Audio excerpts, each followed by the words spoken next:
kung mapapansin nyo po, may sinisibak na kahoy si Utol Pakdo. Ito po yung kinukuha doon. Ayan o. Isa po sa masarap na pagkain ng mga katutubo dito sa bundok. Ito po kung tawagin ay katad.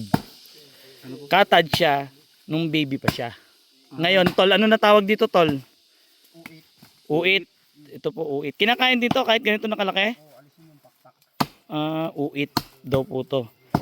Ito po siya, yung katad. Ayan. Oh, ang laki oh. Tingnan mo yung ulo. Pakita mo yung ulo. Pakita mo yung ulo. Yung ulo, ulo. Close up natin yung ulo. Ayan, may butas.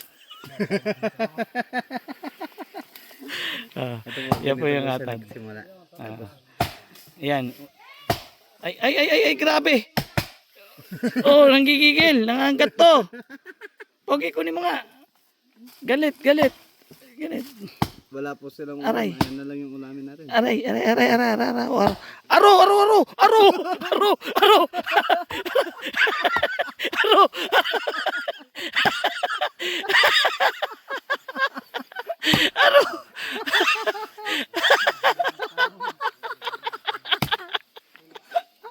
Ayoko. Patingin. Binitawan niya. Uy. Ito po siya. Nung baby pa siya. Ayan. Ayan o. Ikaw na makakatad. Ayun gara o. Ito yung ulo. Hirap pakarelate sa ulo yo. Oh. Oh. Ano niya po, hindi po siya ulo. Oh, ano hindi? Ayan na oh. Oh, puwet. Ito ba tayo ulo? Yun po sa baba. Oo nga. Hindi. Yun ang ulo sa pero pero sa ano ito ulo. Yung kintab mo makinis. Oh. Ayaw mag-close up pa. Binitawan niya. Binitawan niya, ba't di mo bibitawan yan? Kinakain din daw po yan. Tol, anong luto gawa dyan sa, anong pangalan? Uit. Uit. Oh, ang kinis ng ulo.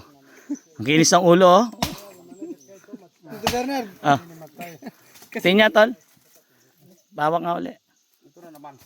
Ayun na naman, oh. Ito na naman. Dahil Yan. po tayo ng plastic. Ito siya. Ay, ito gusto ko tito. Sa laki. Ito po, oh. Yan yung katad. Ay, ano, uit. Ano, uit? Uit. Paano lagyan? Kinakain daw po to at ito daw po eh lulutuin sa buho. Oh. Ang liit ng mga kamay niya. Yan daw po. Tapos yan yung katad. Abangan nyo po yung pagluluto at titikman natin itong uit.